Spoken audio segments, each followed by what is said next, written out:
40% निर्यात कर लावून कांद्याचे भाव पाडण्यात आले। त्यातून मोठा उद्रेक निर्माण झाला। हा उद्रेक शमवण्यासाठी केंद्र सरकारने 2 लाख टन कांदा नाफेडद्वारे शेतकऱ्यांकडून खरेदी करण्याची घोषणा केली।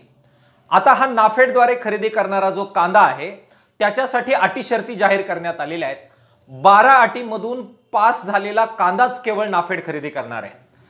सरकारने जाहीर केलंय की ज्या कांद्याचा पीक पेऱ्याची नोंद झालेली आहे, ज्या कांद्याला विळा लागलेला नाहीये, ज्या कांद्याची पत्ती निघालेली नाहीये, ज्या कांद्यावर काजळी चढलेली नाहीये, ज्या कांद्याचा रंग गेलेला नाहीये, ज्या कांद्यामध्ये उन्हाळ्यामुळे चट्टे पडलेले नाहीयेत, ज्या कांद्याचा आकार बिघडलेला नाहीये, ज्या कांद्याला कोंब फुटलेला नाहीये, जो कांदा मऊ आणि नरम झालेला नाहीये, ज्याच्यावर बुरशीचा प्रभाव पडलेला नाहीये, ज्या कांद्याचा वास येत नाहीये आणि ज्याचे मुक्त बेले निघालेले नाहीयेत, असे 12 प्रकारचे अटी शर्ती जो कांदा पास करेल असाच कांदा नाफेडद्वारे खरेदी करणार आहे।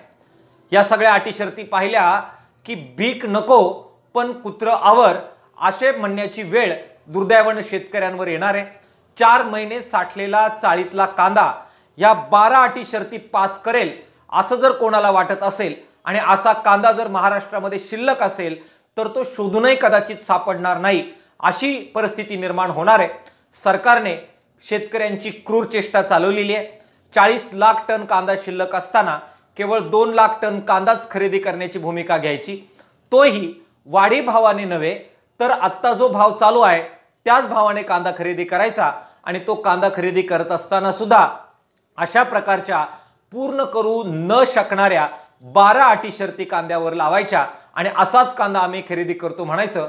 मला असं वाटतं याच्यापेक्षा शेतकऱ्यांची दुसरी क्रूर चेष्टा असू शकत नाही।